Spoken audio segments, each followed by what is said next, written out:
camera.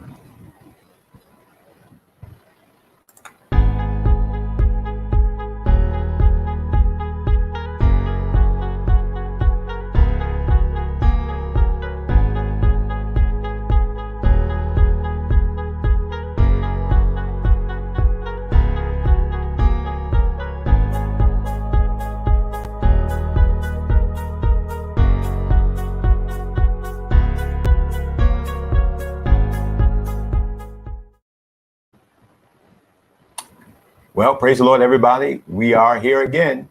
It's the midweek virtual experience at the Love Center. You're with Bishop Tyrone Smith and my lovely wife, Lady Savannah. And we are delighted again to be with you. Go ahead and share this with your family and your friends. Let them know that the midweek virtual experience is on the air. Tonight, we're going to be going a little step further. We have been talking about the Love Chronicles really for almost, maybe 2 months or so. About 2 months. Not 2 months. It's been a while. It's been a while. Certainly it's been well over a month and a half or so, I would say. And it's been great. But I just thought that it would be good for us to go a step further. And I wanted to really go into a more deeper view of relationship. And so instead of just talking about relationship between two people that are seeking to be married or dating, I wanted to go further. And so we're starting a new series, and we're calling this Real Relationships. Real Relationships.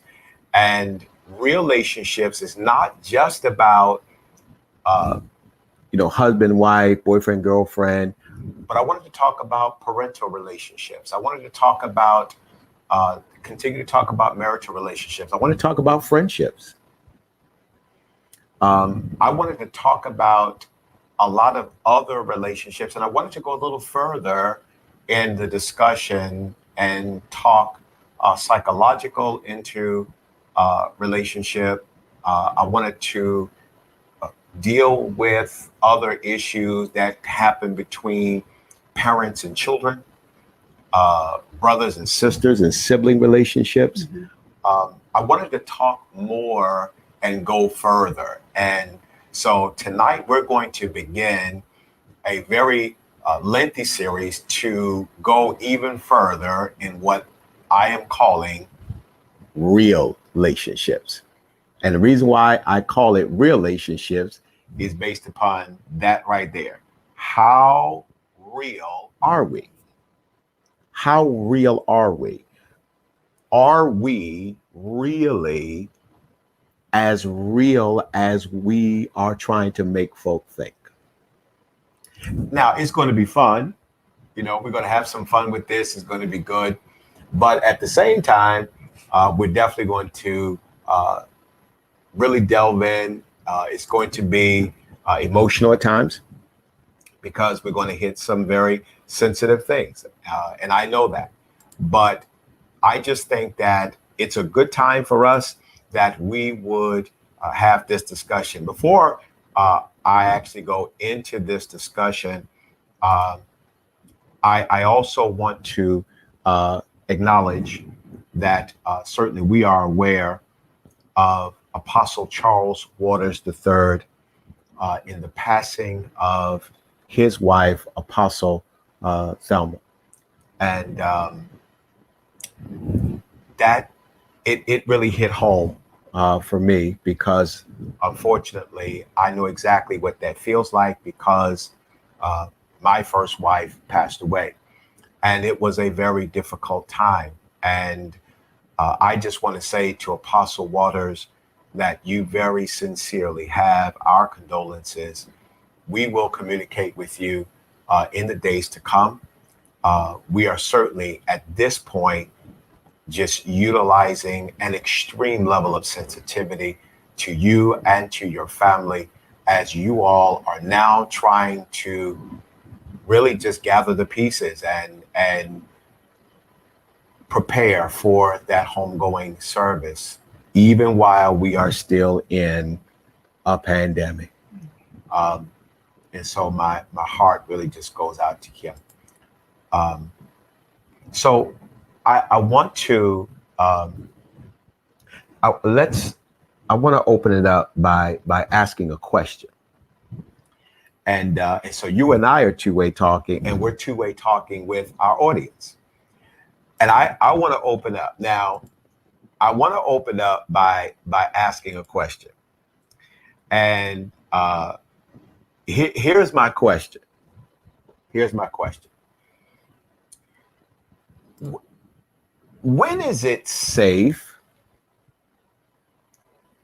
to say to your prospective mate, you may be getting a little heavy? When? Never. Never. Okay. Never. But now here's the reason why. Here's the reason why I'm asking this question. Here's the reason why I'm asking this question. Because there are times when in a relationship, one person will ask the other person, how do I look in this? What does this look like? You know, those questions, how many of you are familiar with those questions? Aren't we all? But at what point are you afforded a level of freedom to be honest? I think you can always be honest. But you just said, but wait, but you just said, but it's always in the delivery. It's always in the delivery. It's all in the delivery. Okay, Yes. all right, okay, all right. So, because you always ask me that, and so First Lady always asks me this question, and because I wanted to be honest. We're being honest. She always asks me this question. I'm trying to figure out where are you talking about? For me, and I say this, and I say this, I'm thinking, I don't know what you're looking at, but what I'm looking at is fabulous. A whole different set of eyes. You can say whatever you want. I am grateful for whoever came up with the statement, beauty is in the eye of the beholder. Because what you see and what I see, obviously we looking at two different things. Because what I see, I am happy. I am happy. I would say I'm happy with Jesus alone, but that wouldn't totally be true. Because I'm happy with him and your hips. I'm like, really? Hey, what the Lord love is the truth. What he love is the truth. Now folk can say whatever they want, but I'm telling you, I know the truth. And the truth that I know is good for me. It's good for me. Thank you, Jesus. It's good for me. Now, so you say, it's all in the delivery. So give me an example. Give the viewers an example of a safe way to respond to somebody if they say, if they ask the question, how do I look in this? Am I too big in this, or am I too fat in this? What is, in your way, in your thinking, what is your way of, as you say, it's all in the delivery? Would you all like to hear this delivery? I want to hear the delivery. I want to hear the delivery. We would do that, right? I wanted a delivery. I am curious to hear, what is this delivery? So if it was between the two of us, you could always say that, baby, that dress, it doesn't fit right, but you have some others. But don't look at me like that. It's not like saying, it's not the exact, it's not what you were saying. It's different. You can say that dress, it doesn't look right on you, or it doesn't fit right. So it could be too tight because I'm big, but it's not like you're calling me fat. It's just the way I would receive it better.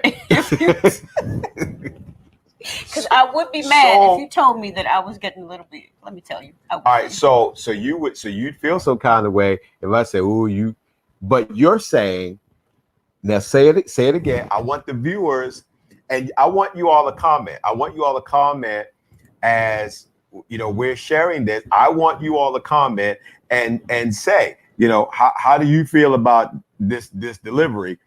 So you can say, baby, that dress is not fitting right on you. It doesn't look right. So you're saying say it looks a little tight. So you're absolutely saying that if a husband says to his wife, sweetheart, that dress is a little snug. It looks good, but yeah. But you're still not going to get away with your initial statement, though. I'm sorry. No. I'm not saying I would. I'm just trying to get to. I want to see some comments. Relationship. I want to get to the real of it. Because I'm telling you, tonight we're going to be real. We're going to go very real. We're going to all the taboo things that are forbidden that typically are not said. I'm going to inquire tonight because I want to know what saith the general public on this whole narrative of being real. I want to know. I want to know. Jay Lewis, bless you. Good to have you on tonight. I don't disagree with what you're saying, but I don't care what it is. It's all in. Of course, no. I'm not arguing that it's in the delivery. I'm trying to figure out what is that delivery going to tell. You have to figure that out. Because you're the only one that knows the sensitivity of your mate. You should know. That's where we go. You should know how to appropriately address things with your mate. You should know where the sensitivity level is. Nobody will know that but you. So what you would say to me may not work for the next one, or vice versa. All right, now. So here's one of the things that I want to point out. I want to point out that every person needs to know their mate. You must know your mate. Being real, all right? Being real is again, being real. You got to know what is, from that same root word of real, what is reality for you versus someone else. So some relationships can be brutally honest. They can be brutally honest and just say, you're fat. You just, no, that ain't, girl, your butt is done lapped out the dress. It just, they could say that. Yes, but everybody. But everybody cannot say that, right? Because there are people who are more sensitive about their weight. So true. And they have real pride issues, right? They have real pride issues. When you have a pride issue, you have to handle your mate very carefully. Still be truthful. Oh, go ahead. No. Because again, I will be honest, I don't necessarily agree that, because sometimes the individual where they are just cannot handle it, period. They just can't handle it. So they're not in a good place to really be able to accept it. So sometimes you have to block it. You have to say, like, if you said that, and again, it is completely not applicable to you. Sure. Completely not. But if you ask me that, I would say, well, sweetheart, how do you feel? Because I already know if I respond in any way, it doesn't matter what the delivery is, because of where you are, it's really not going to matter. And it's also going to push you further into this feeling of not being acceptable to yourself. It doesn't matter. At times, wisdom must be the greater discretion. Mm-hmm. Wisdom says, I know that you are very sensitive about your weight. And I will also say to those of you that are in relationship, you got to know where your mate is when it comes down to that issue. Because there's some who are very satisfied with their size being much bigger beyond the BMI. And for those of you that don't know what BMI is, it is the body mass index. It is the index that is used to measure whether or not you are appropriate for your size, smaller for your size, larger for your size. But the doctor will also tell you that the BMI is not exactly totally correct. So there's a lot of times when they're saying, you know, they want you to be lighter, you see, and that ain't, you can't get no more, you can't lose no more weight because you be darn near anorexic. Yeah, you definitely have to find You the see? balance that's Yeah, perfect for absolutely. your body. Yeah. Absolutely. Dre, it's good to see you. Good to see you, Dre. Pray you and Zena doing well. We're going to try to catch up with you real soon. So again, let's go. That one was pretty good. So let's go a little further. But let's back up. Oh, let's back up. Yes. Okay. So we're talking about, you know, the sensitivity of your mate as it relates to their weight. So if you know your mate is very sensitive in that area, that's the perfect opportunity. If you really love them, to start doing things. You don't necessarily have to be blatantly obvious with it, but encourage a walk. Encourage the two of you all to start working out. Then definitely come that together. way, if you do that, it gets a lot easier to deal with. Absolutely. And they may not realize that you know that they're sensitive, you know, to their weight, but that lets them know, okay. For me, it would say to me, okay, I know that I'm sensitive to my weight, but my husband, you know, he wants to make sure that both of us are healthy. So he has to know. He has to know something. Yeah. And I think what you also said about encouraging to do it together. We did ours together. Yes, we did. You know, we did ours together. And so it's always a constant journey. We're always buffering off of one another. Sure. You know, I talk about, even now, I want to tone better. You want to tone better, you know, and we push one another. The continuity of the relationship, you would hope that each one is pushing the other one. Denise, how are you? It's good to have you on. I saw the comment. I'm glad that you're on with us on tonight. I hope you're doing well. Glad to have you on. As a matter of fact, and so all right. So I have Andre on. I've got Denise on. We probably got some other folk on, but I'm going to pull on y'all in just a second here. So I asked the question. I don't know if you all were on. Hey, Aja, good to have you on, girl. So I asked the question. So Aja, I'm gonna ask you. Denise, I'm gonna ask you. Andre, I'm gonna ask you. I got 3 people interact. So I said, I used a scenario.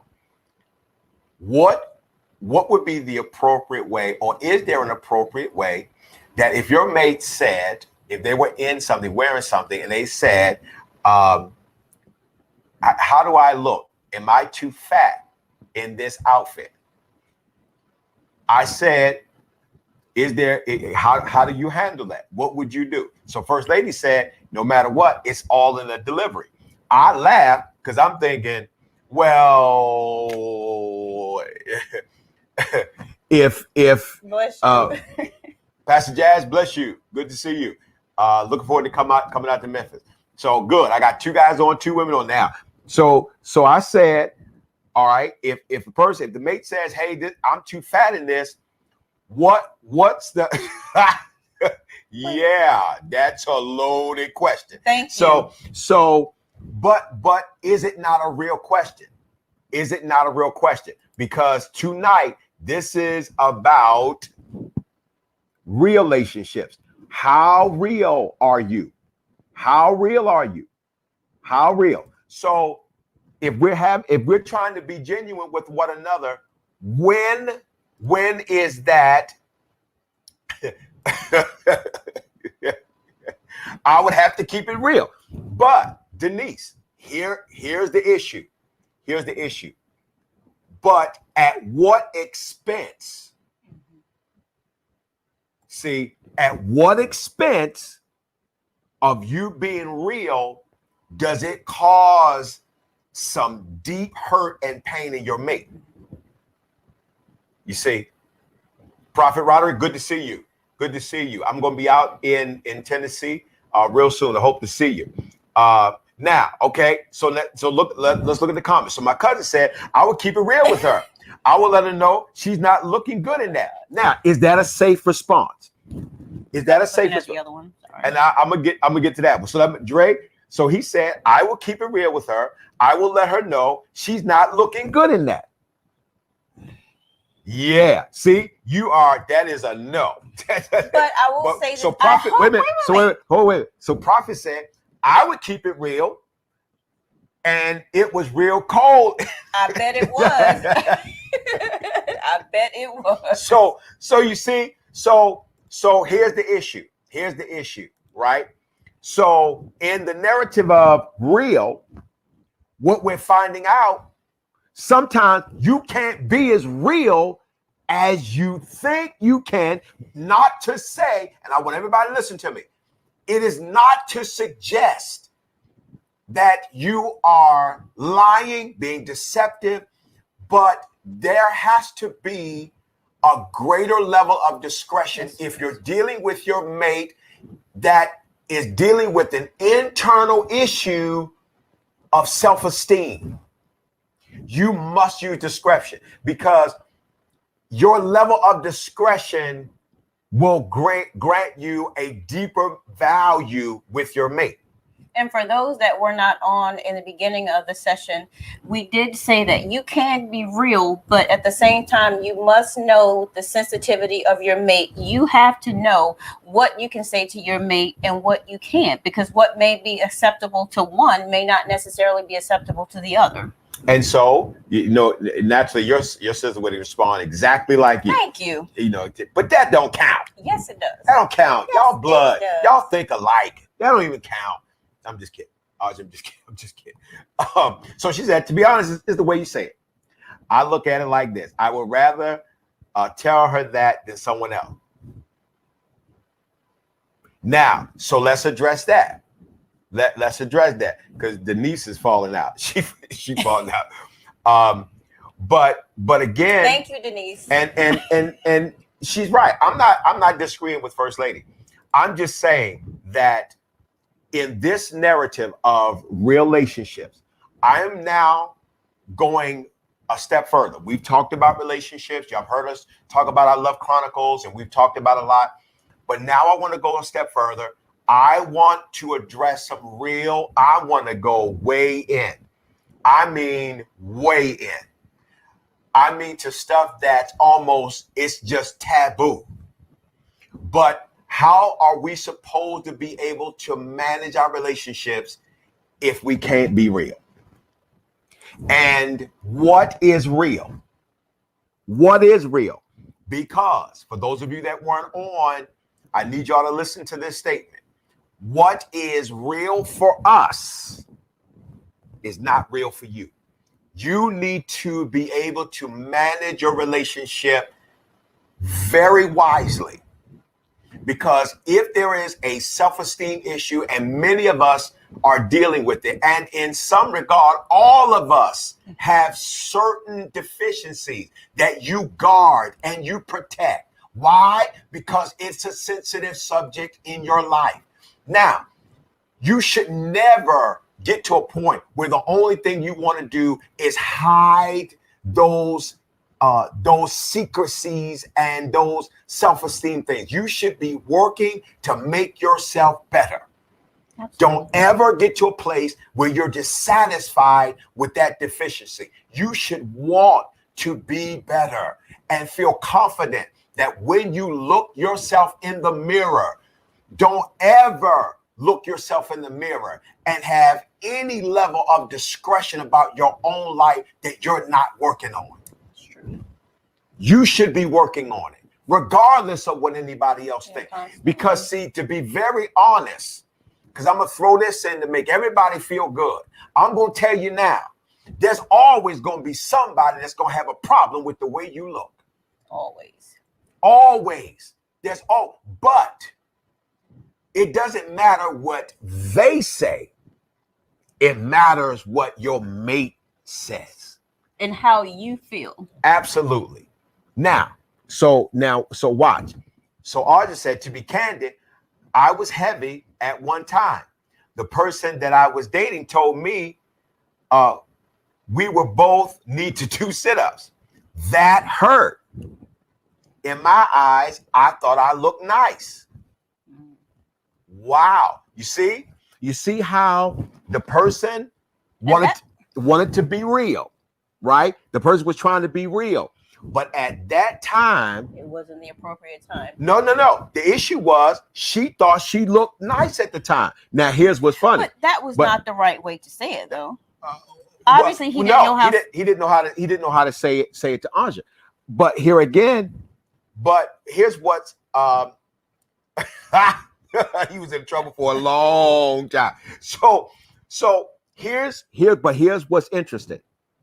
But Aja, you thought you looked nice at that time, but did you not lose weight? So the losing weight wasn't the issue. Guess what the issue was? How he said it. Yes. Because had he would have said it with a greater level of sensitivity, it would have been different. You see, addressing real, it would have worked out a lot better. But again, he didn't realize the sensitivity of his mate. So that's what happens. Yeah. Sensitivity matters. All day. It matters. Listen, there's a book out there called, I think it's The 5 Love Languages. I ask everybody to go get it because it teaches you how you need to talk and understand the language between you and your mate. You got to understand it. You need to understand what is appropriate and what is not appropriate. Okay.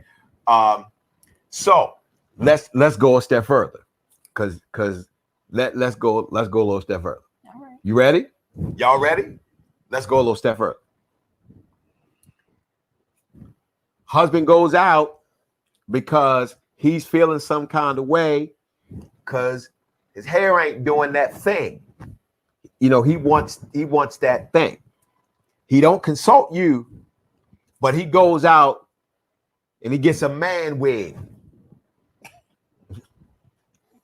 He gets that thing. Shout out to Wade Menendez and all the guys down at the W Loft. Do phenomenal work. If y'all don't know Wade Menendez, our personal barber, Joseph Bacargo Jr., just phenomenal. Absolutely phenomenal. But he goes out there and he gets this thing on his head. Right? Shaped up, looks nice. Oh, what's wrong? What's wrong, Denise? What happened? I mean, because here's what's happening in the modern era. Women are not the only ones doing it anymore. No, that's true. Because see, men have been living with that issue too. They just didn't have no answer until evolution.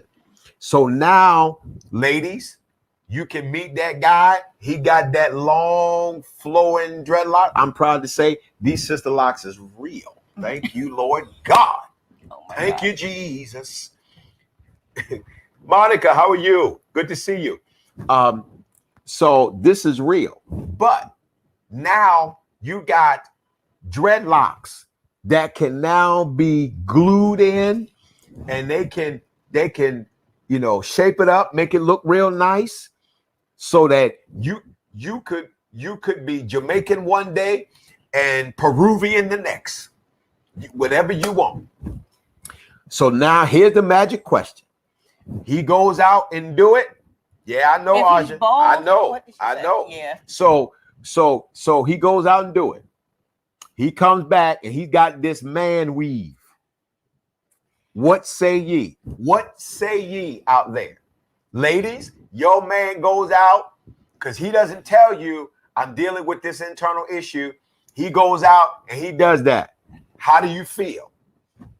Well, if he's bald, then I don't know. That's a tough one. Woo! Boy, I didn't hit a nerve because you just started out and then you had to put that baby in neutral. Yeah, you would really have to tread lightly with that. Because first of all, if it's looking crazy, you're not going out the house with me looking crazy. So you have abandoned me. Love don't live here anymore. So we would have to shape it up or do something. Oh no, he got it looking tight. It's tight. But he went from straight ball, the hair down his back. See, that's another. Ooh, I don't know about. Ooh, boy, you. We couldn't do that. We couldn't do that. I don't think we could do that. We couldn't do that. I would look at you like I'm looking at you right now. Wow. Oh, so you can't go out looking like a chia pet?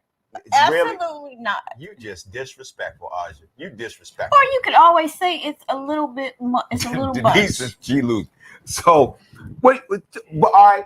Give me some real comments, ladies. How do you feel? Because men have had to live with that. Yeah, but if you're bald, you should not leave the house and come back looking like you have a whole bush on the top of your head. But ladies do it. Yeah. See, I'm trying. But wait. Listen, ladies do it. This is real. This is real. Yes, it is. This is real. You go out.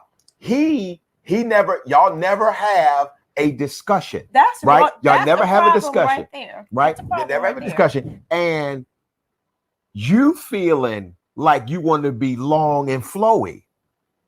He likes that short haircut because it turns him on. But y'all don't have no discussion. You're feeling some kind of way. You go out and get long and flowy. You come back and you hit him with the magic question. Baby, how do I look? Well, you already know the answer at that point. So why would you do it? So no, but he doesn't. He doesn't. No, you're saying if you know the type of hair that he likes. No. But y'all, what I said was y'all haven't had no discussion about it. Because it hasn't really been a discussion. It hasn't been a discussion. All it is you've had these hairstyles, and typically the man, am I not right? The man just, oh baby, that looks nice. I like that.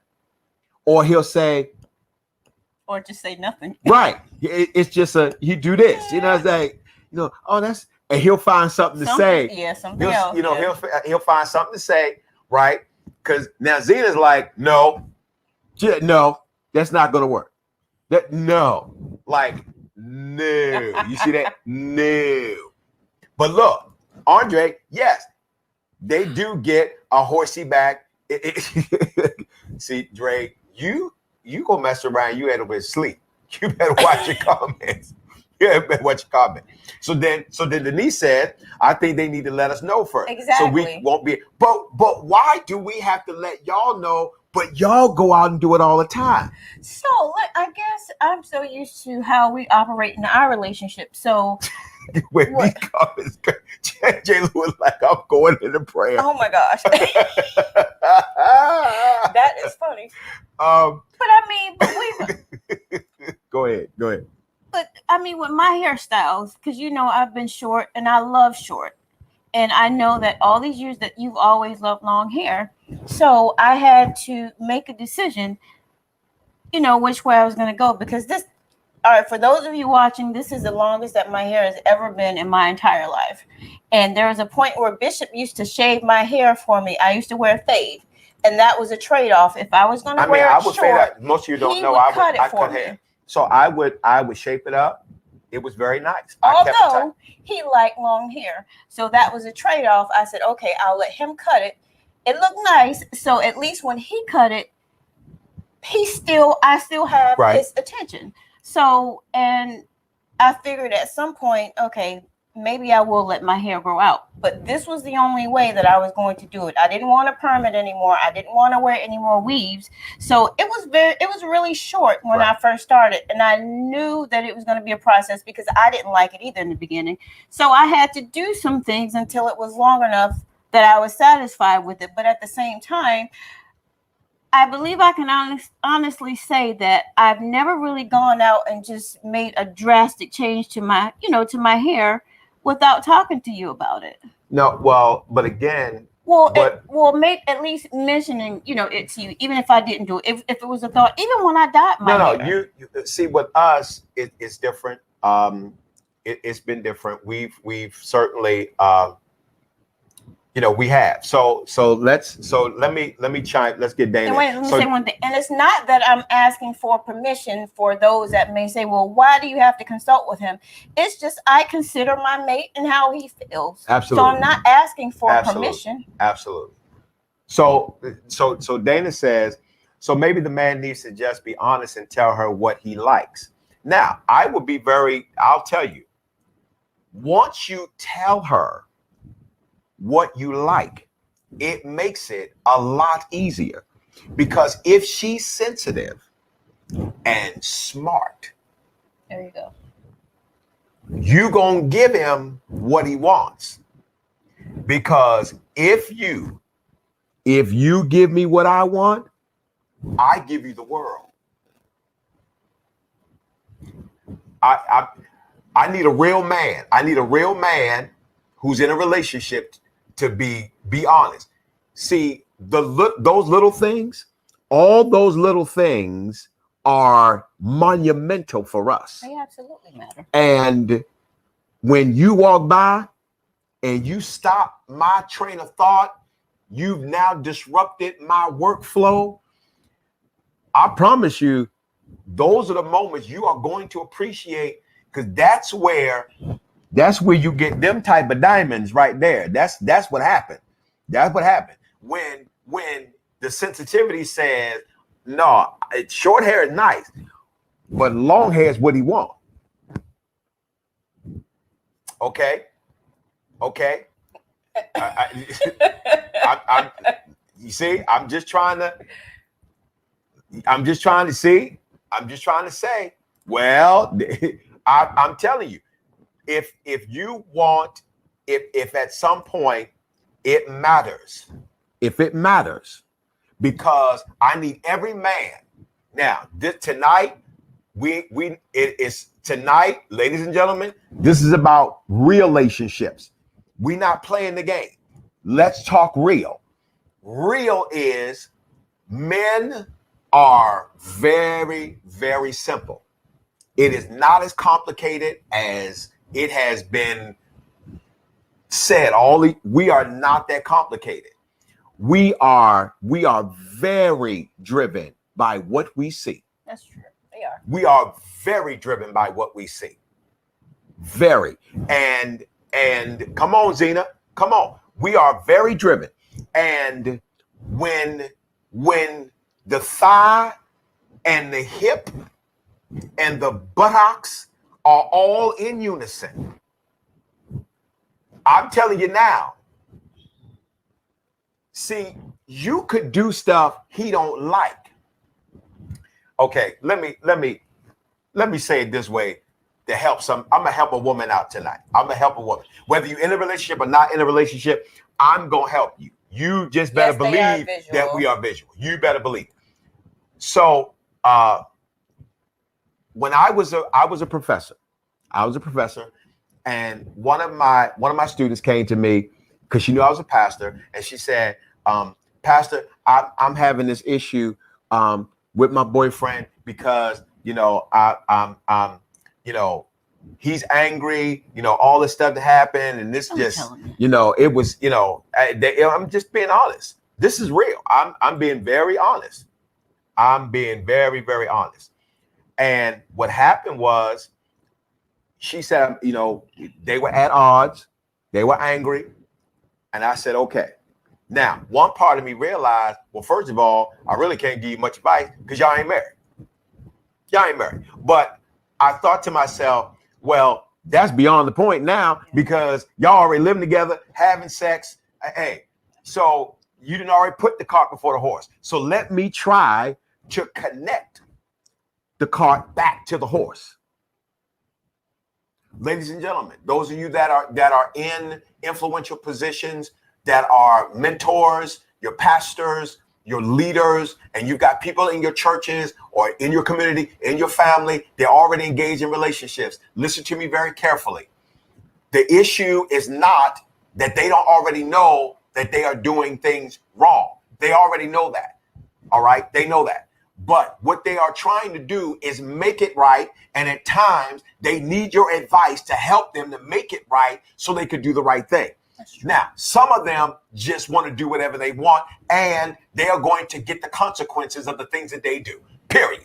And ain't nothing that nobody can change it because that is the cycle of the sphere that we call the earth. All right.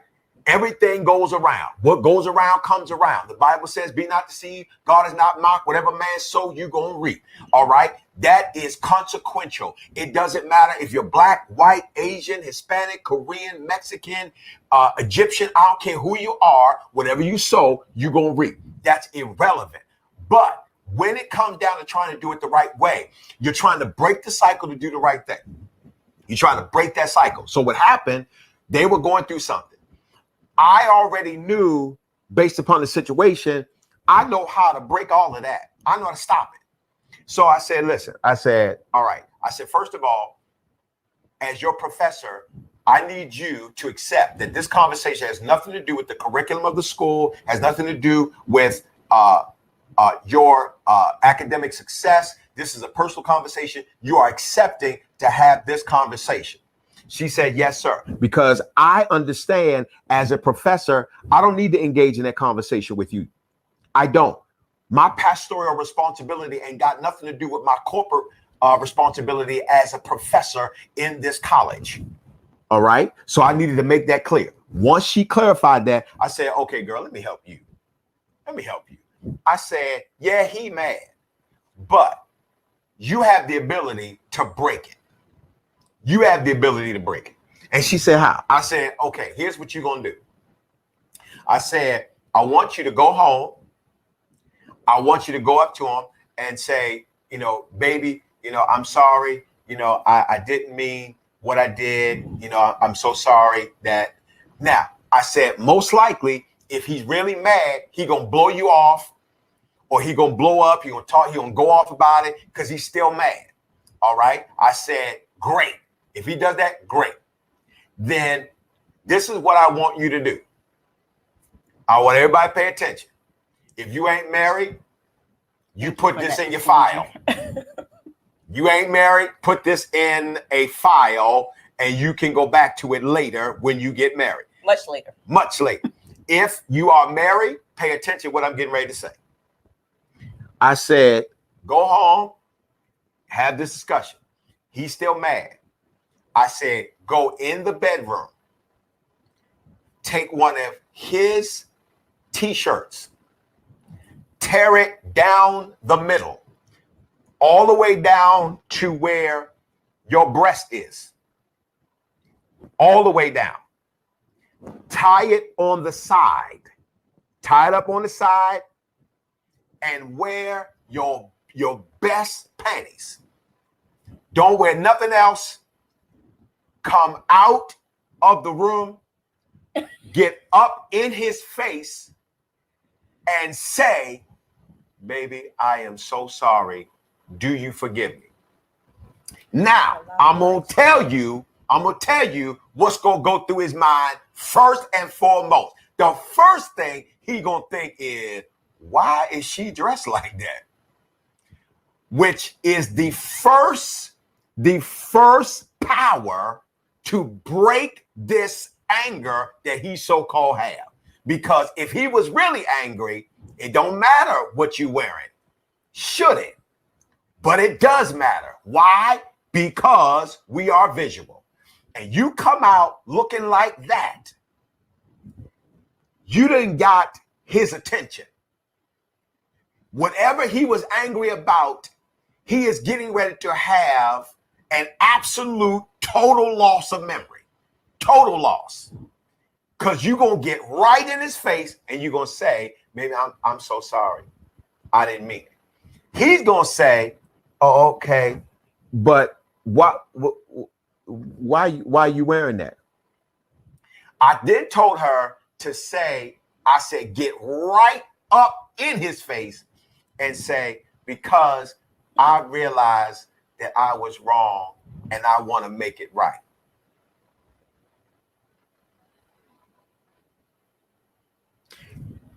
First week, she ain't do it. It still was tense. She finally went home and did it. He was mad. He was sitting out there playing video game. He ain't talking to her. She went in. She got a push-up bra, cut the t-shirt down the middle, tied it on the side. She said she put on some lace panties, walked out and sat, because the video game was like on a table and the TV right. She sat on the table. He looked up and whatever he was doing, he messed up. So he cursed because he messed up. So then she knelt down, got right up on him and said, baby, I'm sorry. So then he was trying to keep playing. He was trying to keep playing the video game. But the problem is, one part of him was playing the video game on the screen, but the other part of him was playing the video game with her half naked, knelt down at his knee. So she then got up and sat on his lap. So at that point, he tried to play it off like, why are you doing this? Why are you doing this? So she just began to entice him to say, I'm sorry. I'm so sorry. I know I was wrong. And needless to say, 10 minutes later, you know how the story goes. Here's what was interesting. After the interlude, I'm so sorry. Just my poor son. Scarred. I'm so sorry. My son is just. I'm so sorry. So I'm so sorry. You need to shut your door. So I'm sorry. So what happened after the interlude? What he was trying to be angry about was gone. And she didn't speak in tongues. Or maybe she did.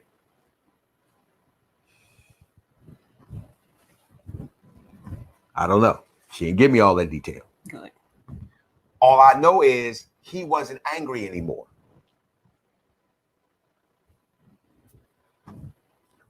What she could not get in just apology, she used visual aid to help him along. Mm-hmm.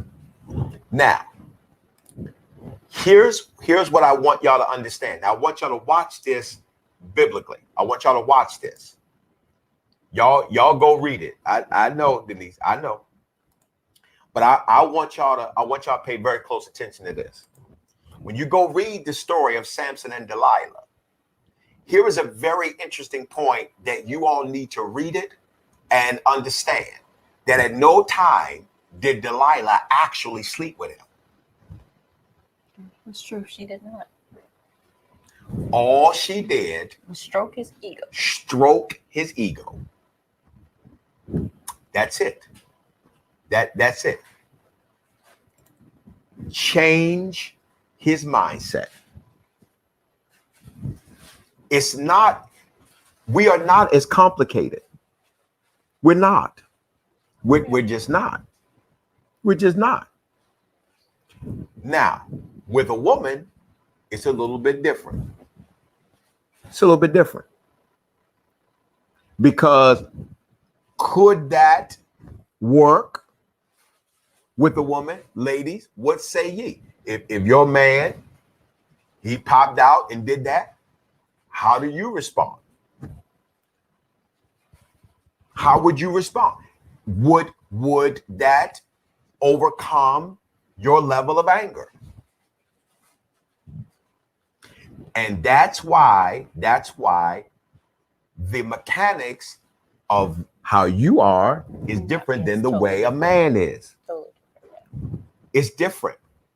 See, with her, there's a level of sensitivity that has to be addressed. First, yes. It has to be addressed. You cannot physically entice me without addressing the principle of why I was angry. That's the mechanism of a woman. That's the mechanism of a woman. You're not just going to physically do anything until there is a recognition that you were wrong. Because she needs to know that the value of her being right is worth the value of the relationship. That's true. And until he knows that, all that other stuff. Okay, so I need a woman to be honest. Here we go. Now, let me say this. So I have heard of stories where she may go through with it, but I was getting ready. The connection is not going to be there, and it's going to be obvious. She may just go through with it and just, okay, let me just go ahead and get this over. And he's fine and satisfied, but in the back of her mind, she's just as irritated and ready for it to be over. While he is enjoying it, still being pleased. She's still all of the stuff. This now I'm gonna have to be PG because I'm gonna have to have a conversation with my son and help him. She's going through the motions. Yeah, just so he can hurry up and get it over. You know, but not necessarily. I mean, it's not like she just kind of like there. No, she could be enjoying it. But here's the problem: even after all of the pleasure, she gonna come right back. And when are you going to tell me that you're sorry? Yeah. That does not take away.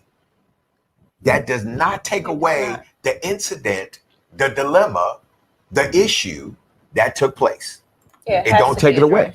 It doesn't take it away. So, men, I need you all to understand that the way you're made and the way she's made is totally different. And if you're sensitive enough and really care about your mate, when you err, you need to quickly reconcile, admit that you're wrong so that you can move past it. See how we need to iron out this issue before we jump into anything. Absolutely.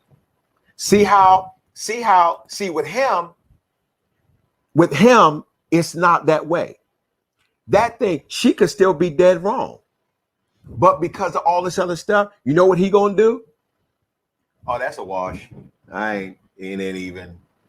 As long as it didn't burn the house down, we still got the cars out front, and we didn't go into bankruptcy. It's out of sight, out of mind. He'd have moved on. But it's different with her. It's different with her. Now. That's funny. But here's the reason why she fussing at you. J. Lewis, listen to what I'm going to tell you. The reason why she fussing at you, because you keep blowing her off. You keep blowing it off like it don't matter. So she's fussing because she wants you to address that. And until you address that, we got to iron this out. J. Lewis, meet Denise Williams. Denise Williams, meet Pastor J. Lewis Moore III. J. Lewis Moore, listen to the wisdom of the woman, because she's trying to tell you you can't move. You can't move. All right. You better act like you know. Act like you know. And the longer it takes you to address it, it makes it worse. Yes, it does. It makes it worse, because then when you go to finally address that, she bring up 20 other things that you did, and it just becomes one great big pile of all the stuff that you did wrong. And it's hard to get over sometimes. So yeah, because she just gone immediately. She just gone. I mean, just like a layer cake. She just packing it on. And you just like, but I thought we was over that. No, we wasn't over it.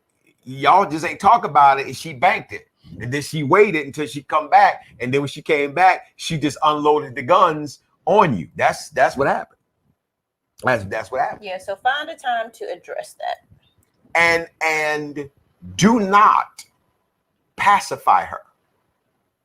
Don't insult the intellect of her maturity. Address it in the appropriate way. Address it in the appropriate way. Do not just ho hum through the conversation just to get to the end. Because she knows if you are sincere, and she knows if you're blowing her off. Absolutely. Well, I hope I'm helping you. I'm 18 years in. Address it. Don't blow it off. Don't blow it off. You blow it off, you are storing up coals for a hot fire. If you blow it off, you are storing up coals for a hot fire. And when it come out, it ain't gonna be good. It's not gonna be good. And sometimes it depends on the severity of the issue that you all are dealing with. You don't hold on to it, because depending on what it is, you may not be able to address it, depending on the temperament of your mate. Like we said before, you need to know that. But some things, depending on, your mate and their temperament, you may not be able to address right there. But that doesn't mean hold on to it for months and years and just allow things to continue to mount. That's not what you do. You have to find the appropriate time to address certain issues. Some you can address immediately, and some you can't. 15 years ago, you ain't go get the Chick-fil-A. None of that. You can't hold 15 years of anger. I mean, because what that's going to do, at the point that you decide to go to your mate and you've been holding on to all this stuff and not really talking, what's going to happen is they're going to explode. And I don't care what you say, they're not going to be receptive of anything that you have to say at that point, because it's gone on just that long that you failed to address it, which means, okay, your mate feels like, okay, they know what's going on. It doesn't matter to them. But whenever you do come, it's going to be a price to pay. It's going to be a serious price to pay. Okay, so we got a question. Can't men feel when we are not giving our all, even physically? So why not attempt to address the issue? Okay, so let me say this to you, Arjun. Let me say this to you. There was a time when I would have said yes. He can feel it. Now, I'm not so sure. And here's the reason why. And so it's ironic you would say that, Aja, because this is actually going to come out in weeks to come. I'm only going to bring up the term. I'm going to address it in weeks to come. I'm addressing it in weeks to come. When you are dealing with a narcissistic individual, in narcissism, it has everything to do with them and nothing to do with you. So if you're dealing with someone who has a narcissistic behavior, you have a real dilemma on your hands. You have a real dilemma, a real dilemma. Because number one, a narcissistic person is playing your emotions like chess, always looking to come out victorious, to come out on top. That's the behavior of somebody that's very narcissistic. And in narcissism, they will always manipulate the situation so that you are always the problem. And that then leads to some other things. And then sometimes that narcissistic behavior creates an issue of feeling like your worth is below the individual you're with, which is the power that gives the person who is narcissistic to do what they do. They are trying to manipulate your self-esteem. They're demoralizing your self-esteem to be able to use it against you to make you weak in the relationship, which gives them the doorway to control and to do whatever they want to do. Y'all better hear me. That's so true. Y'all better hear me. Y'all better hear me. Because these are the things that I have to help and identify as a psychologist and a pastor. These are some of the things that I have to deal with. And yes, they are a lot of mind games. A lot of mind games. And a lot of people do it. A lot. There are things that I cannot say because of confidentiality, but I can tell you this. There are situations that I know of where, and I'm not going to call the preacher's name, but I'm going to tell you that they're preachers. They use in theology, there is this thing called apologetics. It is the ability to argue from certain points of the scripture to show you the pros and cons. They use that same type of apologetics in a narcissistic way to make you look like the fool in something that they themselves know that they're wrong. I've seen it. And it's not good. Because I've seen very quality women go through psychological turmoil. I've watched them go through mental abuse dealing with narcissistic people, narcissistic men, and or narcissistic women, because I've seen it on both sides.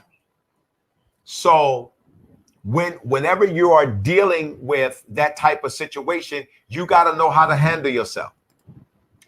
So Denise said, Bishop, I learned this last year, the first time hearing of these people. They're weird. Run, absolutely.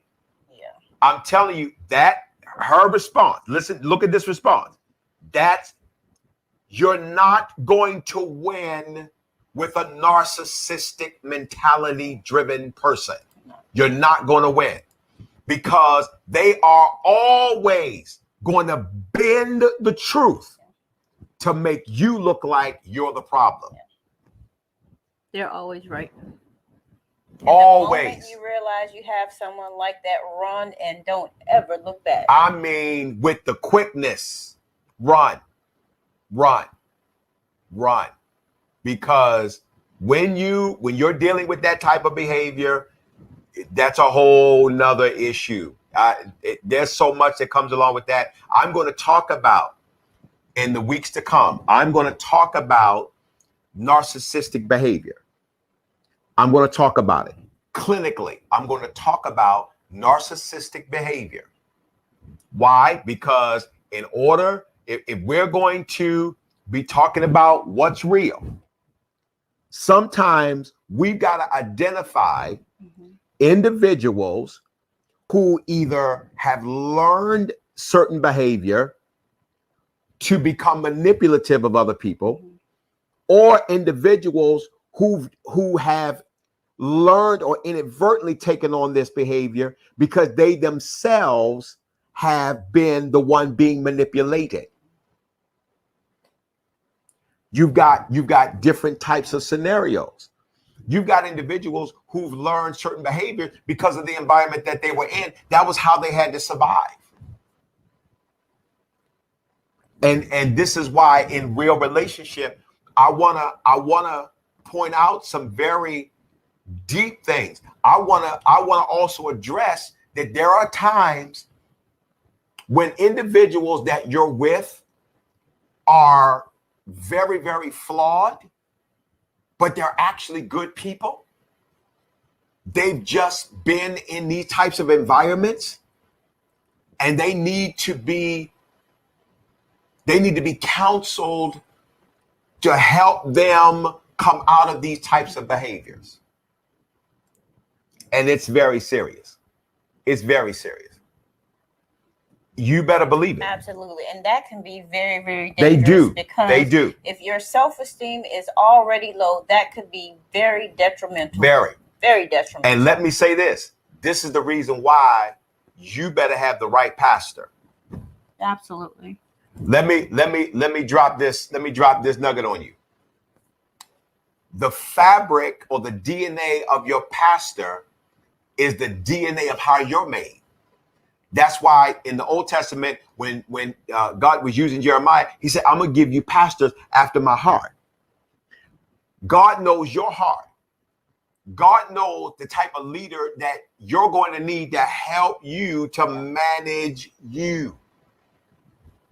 He knows that. He knows if you've got certain self-esteem issues, certain tendencies that you're struggling with, God will give you a leader who will know how to instruct you, how to handle you, and how not to push you back into the abyss of your self-esteem issue, but help lift you out so you become a stronger person. Been there. When I realized it, I ran. And yeah, you can't, you need to get away. You need to get away. Absolutely. You need to get away because it is affecting you much more than what you know. Because you then start second guessing yourself. That's what I was about to say. To a whole bunch of stuff. Like you can't even think straight. You just can't even think straight. And so Denise was telling Aja, yep. And it's sad. And many have had to learn the long and the hard way. Many. Because let me tell you what happens when you're dealing with narcissism. A lot of times, instead of addressing the issue, hey, son, how are you? Good to see you, son. A lot of people who are dealing with narcissism inadvertently, here's what happens. They inadvertently put their love on trial instead of dealing with this narcissistic behavior. Have serious internal issues. Because what happens, you are so trying to believe in the love that you don't see the game that's being played. Because your intent is one way. The narcissistic person is another way. And you don't even know that the two are actually butting against one another because you're thinking, I'm in love. And you are. You're in love with them. But they're in love with themselves. Good God Almighty. That's good. Ooh, boy. Yeah. Yeah. Yeah. Listen, I'm gonna talk about it in the weeks to come. I wanted to kind of crack it, but this narcissism, you can tell this narcissism is serious. It's very serious. It's very, very serious. But I just wanted to. I didn't want to go too deep tonight. I didn't want to go too deep. I just wanted to just touch on it a little bit because there's a lot to talk about. I mean, it's a very engaging conversation. But I want to get back to real relationship. I want to go a step further. I want to stay there. Because we didn't open up a can of worms right there. We didn't open up a can of worms. So let's go a step further. Here's another one. Y'all sit down. Y'all watching television. She likes to watch the dramas. You know, stuff, stuff where there's a twisted love and, those kinds of, he likes the superheroes, the stuff blowing up, all, that kind of movie. And he likes sports. How do you handle when she says, baby, I want you to sit down and watch this movie?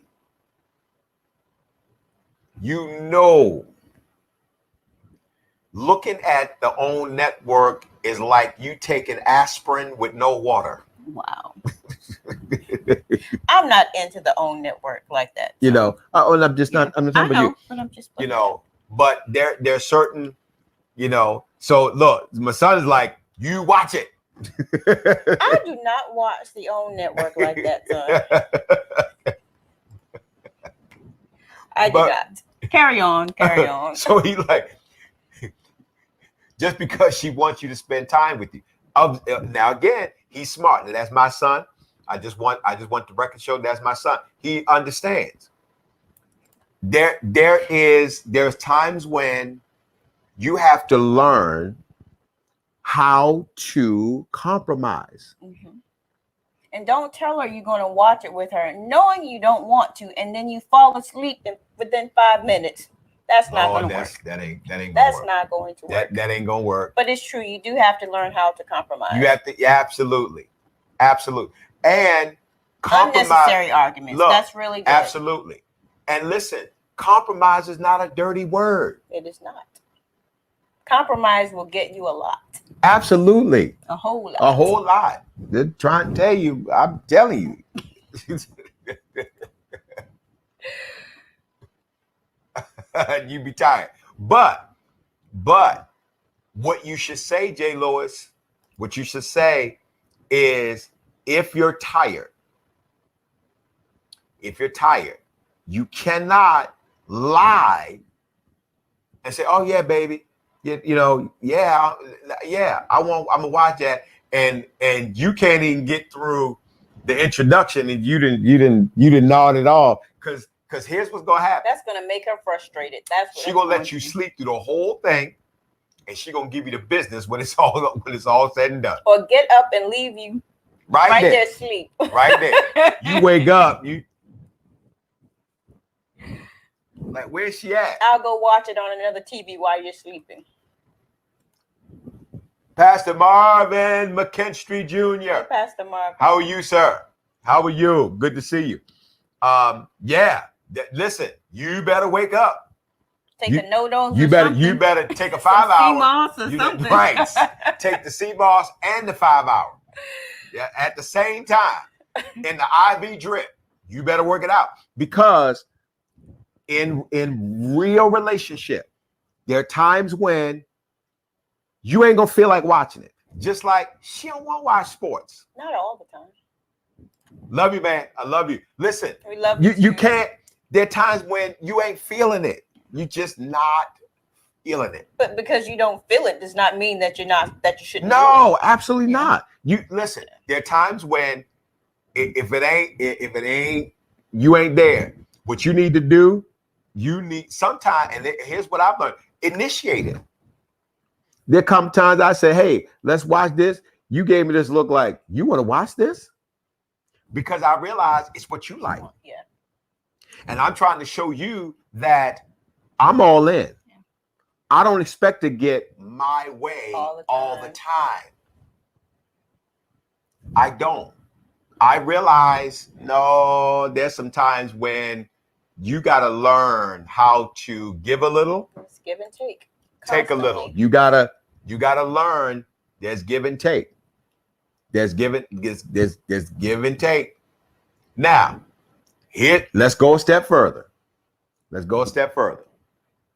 this is gonna be not so interesting, but I just want to see how do we address this? We got about 15 minutes left. I want to see how we're going to address this. You're Christian, you love God, go to church, speak in tongues, roll on the floor, everything. You come home. It's just you and your family. Is it okay for you to crank on some Mary J. Blige and some Lettucey and some R. Kelly? Maybe not you. Not R. Kelly. Not R. Kelly. That may be a little strange. But here's the problem. And look, because be real. All right, come on. Let's address that. Let's be real. I'm neither here nor. Here's the stuff that he's done. He is insane. But as an artist, I have to agree with you there. I mean, as an artist, good God Almighty. I mean, I don't have an issue with his artistry. I got an issue with his character. Yeah. I got a whole lot of issue with his character. Because see, here's the problem. When we grew up, it was taboo. You better not say that you was listening to this other music, because you going to the altar and you going down for deliverance. You going down for deliverance. You couldn't make those kind of declarations. But as we've now matured and as we've evolved, there is no possible way. How in the world are you expected to just live within the bubble of Christianity when there is so much outside of that bubble? Well, I'll say something else to that. They may not have been listening to that type of music, but they were doing other stuff. So are you going to judge me because I listen to this, but at the same time you have on your long skirts and you still sleeping around? So don't try to condemn me for something that I'm doing in the open and you're doing it in secret. I mean, if we're going to talk about that. Whoa. I mean, I'm just saying. My. Because listen, if you dress long. That's the way it was. I mean, and because it's very true. It's very true. It's extremely true. I mean, and there's a whole lot that goes along with that. But we can go another way. But I just made reference to that since you wanted to talk about, the older generation. Yeah. Sure. But I think it is safe within your own home. When you're around your family, I think it is safe for you to listen to some R&B. But you have to know the limits. You can't take anything into your spirit. You have to know the line. There's certain lines you cannot cross, and you know what you can handle into your spirit, and you know what you can't. You have to be very, very careful about that. That's the key. And you can keep it if it's with your family. That's fine, because everybody on the outside does not need to be privy to what goes on in the inner circle, because everybody is not able to handle that. It's not everybody's Here we go. Let me deal with it. It's not, and it's not hiding it. But everybody does not have to be in your business. Absolutely. Everybody's not in the inner circle. There's certain things that certain individuals are privy to, and that's through a relationship. But it's important for you to know with those individuals that are around you where they are, because of course you wouldn't do it with anybody because you don't want to cause them to fall. You don't want to cause them to fall. That's right. That's the key. You do not want what does not cause you to fall to cause your neighbor to fall. Okay. Now, we got 10 minutes left. So I'm going to address something here, because there's been this narrative that's been said that we need to be open and candid. Okay. That we shouldn't, we should, be open and all of this, that narrative. We should. I'm glad, and I want to help you, because that narrative of you can't listen to this music and the issue, what some may not be able to listen to it doesn't affect you that way. It doesn't bother you. Your spirit is mature enough that you can handle it. But if your spirit is not mature enough to handle it, you cannot. Yeah. Don't indulge in anything that is going to cause the detriment of your spirit to be affected where you are not in harmony with God. You cannot do that. You are susceptibly putting yourself in a position where you are losing the value of your righteousness with God. Righteousness, the simplest way to understand righteousness is your right standing with God. Yes. And there are things that he has given you so that you can enjoy. Yes. The earth was given to the pleasurement of mankind, but mankind has gone too far in its pursuit of its individual pleasures. And so now there are things that we are pleasuring ourselves with that is outside of the parameters of God's allowance. There are certain things that we should have never opened up the door, never. But I want to show y'all something to make y'all understand. I've got 8 minutes. So I want y'all to understand, I want you to catch this theology to the narrative of being candid and being open. There's a story about a man named David. David had an issue because he slept with this woman named Bathsheba, right? Bathsheba is married to Uriah. Uriah is the captain of the guard of which King David is king. He sees Bathsheba bathing naked. He summons Bathsheba to come to the palace. What many of you don't know theologically is that Uriah's responsibility as the captain of the guard, because the scripture opens up in Samuel that while the kings were at war, David is at home. His responsibility, like those of you that understand the White House and the governing of the White House and the protection of the White House, there are certain CIA agents that are abroad, but there are CIA agents that are stationed at the White House. As long as the president is at the White House, there are certain agents that their responsibility is to never leave the White House because they must guard the White House at all times. Uriah's responsibility is to guard the White House, right? Where David is. I'm just speaking philosophically, all right? He's guarding the house. When he sends for his wife, guess who Uriah saw at the door when his wife came? She was there for a length of time. It wasn't like it was a quickie. She was there for some time. When she left back out the door, guess who she saw as she's leaving out the door? She goes home.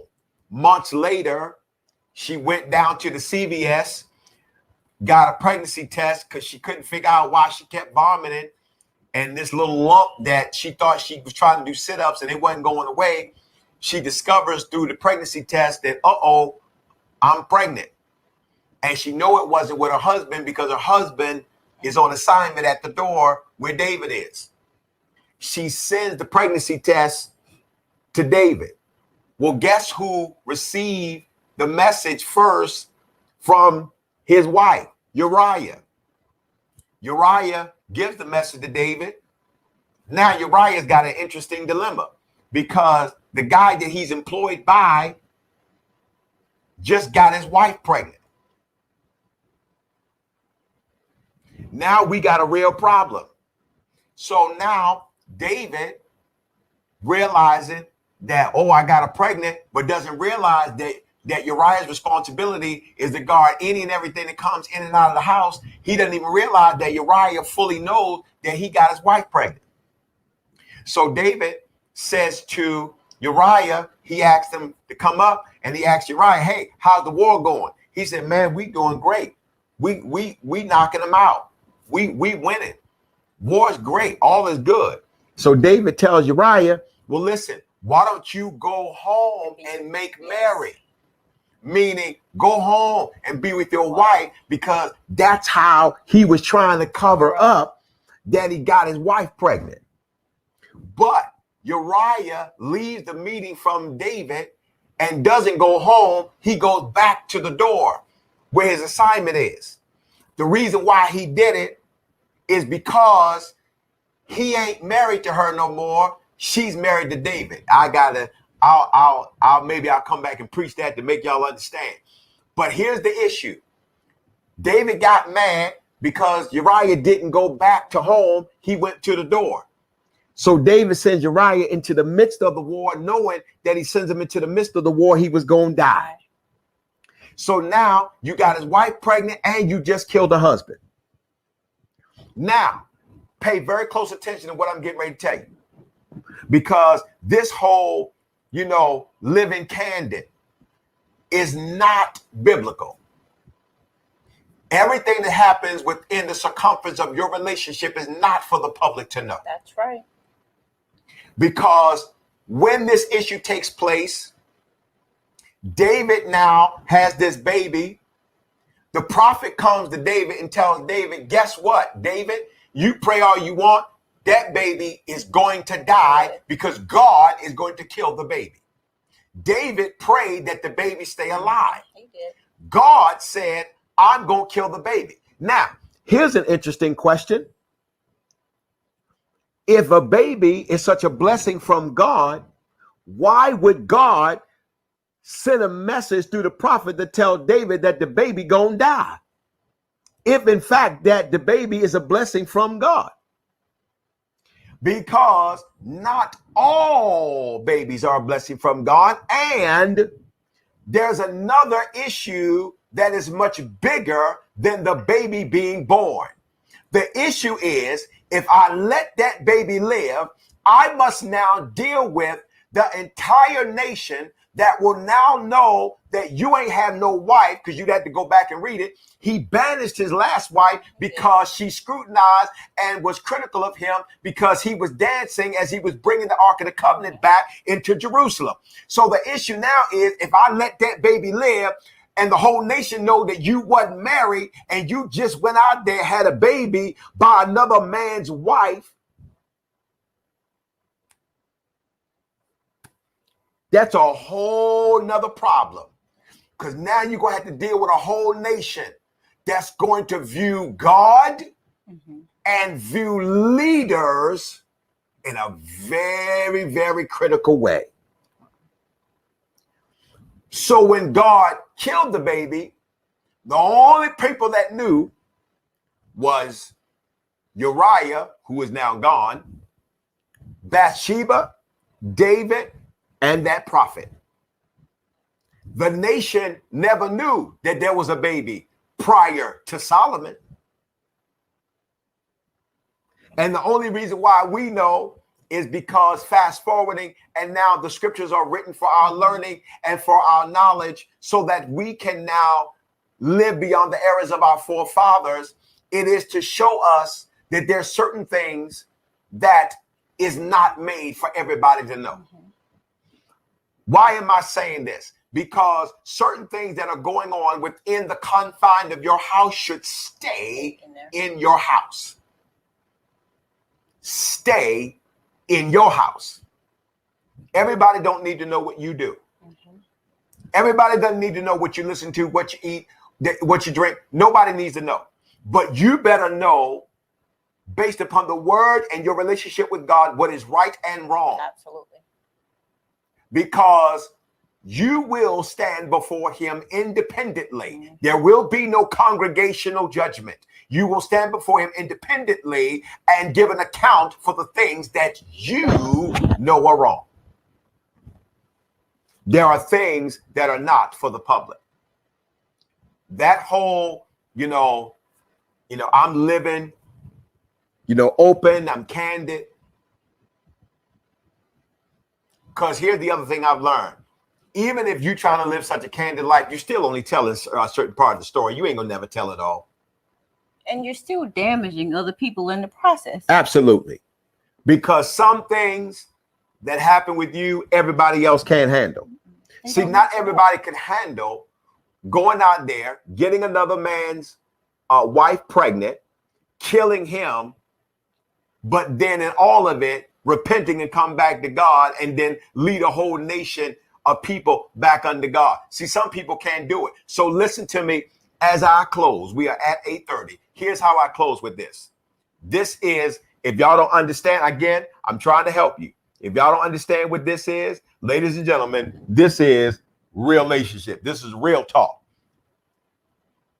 There are some things that when you look across the street at somebody else's life and see how God has allowed them to live through the mistakes that they've made, what you need not to do is to try to duplicate what they've done, because the afforded grace of that individual may not be afforded to you.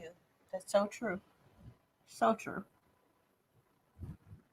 Everybody is given a measure of faith and grace. Don't try to use a portion of somebody else's grace to fit into your life. I hope y'all hear me. I hope y'all hear me. To yourself. To yourself. Thank you, D. To yourself. Because not everybody. No, everybody's not privy to certain things that go on in your life. Listen, I hope this was a great introduction. We've been talking about real relationships. How real are you? We're engaging in a very lengthy discussion. This is going to go on for some weeks to come. We are going to engage in some real conversation. I mean, some real talk. Real talk. Thank you so much. Thank you. I pray it helps you. I want to help you. I want to help you to understand how you're going to live. Because listen to me careful. A Christianity that you can't live is not worth you having. If you can't live it, it ain't worth you having. It's not. It's not. You cannot. Oscar, hey. Oscar is my alumni from Forest Park Senior High School. Oscar, it's good to see you on, man. Good to see you on. Listen, if you can't, if this biblical theology of God that is ascribed to us can't help us to live based upon his expectation, not ours, it ain't worth having. It's not worth having. It's not worth having. And I think that's a reason too why we've had some of the fall away over the years from the church because of that. Absolutely. For that very same reason that you mentioned. Absolutely. Because at some point you can't live it. We've done ourselves a great injustice, because this level of Christianity, we created a Christianity that nobody could live in. After a while, you'll get tired of living inside that box. And you're going to find yourself way to the left. Just doing stuff, and then it becomes a problem. Because the Bible says that a false abomination, this abomination under God is not good. But having a balance is what he delights in. Balance the life that you live. Having this high-mindedness where you are living at this level. Now, again, if that works for you, then I applaud you, and I want you to live it. It has to be suitable for you to live. But you can't have it so high that people that are not in the kingdom, that they look at it and say, oh, I don't want that. Sure. I don't want that. Sure. Because we have placed so many different restrictions on ourselves that, like you said, we can't live it. And if I'm on the outside looking in, enjoying myself in the world, and I'm looking at you inside your box, I don't want to be in your box. Absolutely not. I don't want to be in your box. And to be very honest, and we got to close. Good God Almighty. A part of the problem that we are encountering right now is that this Christianity, people don't want it because it hasn't been presented in a healthy way to make people desire it. And I could even go a step further. I would venture to say many of us that have been living it for a while, we don't even want it no more. And I think now it's gone to the extreme now that we're doing things based on not what he wants, but what we want, basically living our truth. Living our own truth. So we've convinced ourselves to believe that what we're doing is right. And God knows my heart. We were just talking about this. Yeah. But at the same time, yes, he does. But at the same time, it's his way. But it's not your way. And we've developed our own truth. And so that to the narrative of God knows my heart. Let me say something to you all. Let me say something to you. And I want you to share this with your family, your friends, your colleagues, the people you know. Tell them this. The issue is not, does God know your heart? The question is, do you know his command? Mm-hmm. This is not about your heart. He knows it because he made it. He knows it. But what he wants to know, that in exchange for the heart he made, do you know and are willing to walk out his command? Mm-hmm. Because if you're not, there are consequences. And I don't care what you think. There are consequences.